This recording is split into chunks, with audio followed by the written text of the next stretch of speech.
My fellow citizens, our President Marcos no longer served the interests of the Filipino people, but rather the interests of his family and his political allies.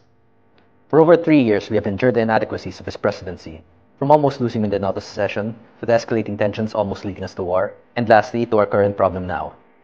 The hundreds of billions of flood control funds stolen, where his cousin, former House Speaker Martin Romualdez, was implicated in the Senate Blue Ribbon Committee. In relation to that, I have recently discovered a plot where they plan to remove me, the congressman who dared to criticize them on their corruption, from the House of Representatives through the Ethics Committee or through a baseless accusation of crime. And with how much control President Marcos and his son, House Majority Leader Sandro Marcos, has over Congress, I believe they will succeed soon. And that is why, with the limited time I have, I will use the position granted to me by the people to call for his removal from power. Just like how we removed the late dictator Ferdinand Marcos Sr., we shall also remove this president that has betrayed our country. I am no longer concerned about whatever I must sacrifice. If I am to be killed, then I shall die fighting. If I am to be imprisoned, then I shall fight from the confines of my cell. If I am to be defeated and forgotten, then I shall entrust this burden onto the next generation.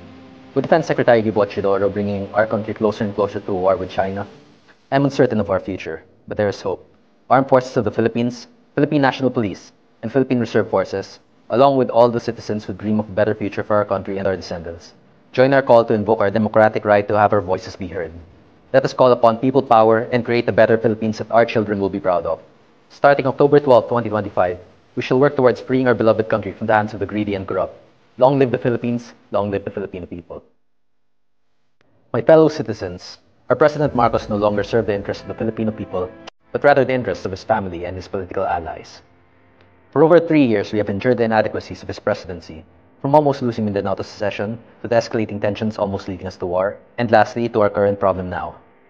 The hundreds of billions of flood control funds stolen, where his cousin, former House Speaker Martin Romualdez, was implicated in the Senate Blue Ribbon Committee. In relation to that, I have recently discovered a plot where they plan to remove me, the congressman who dared to criticize them on their corruption, from the House of Representatives through the Ethics Committee or through a baseless accusation of crime. And with how much control President Marcos and his son, House Majority Leader Sandro Marcos, has over Congress, I believe they will succeed soon. And that is why, with the limited time I have, I will use the position granted to me by the people to call for his removal from power. Just like how we removed the late dictator Ferdinand Marcos Sr., we shall also remove this president that has betrayed our country. I am no longer concerned about whatever I must sacrifice. If I am to be killed, then I shall die fighting. If I am to be imprisoned, then I shall fight from the confines of my cell. If I am to be defeated and forgotten, then I shall entrust this burden onto the next generation. With Defense Secretary Gibo Chidoro bringing our country closer and closer to a war with China, I am uncertain of our future, but there is hope.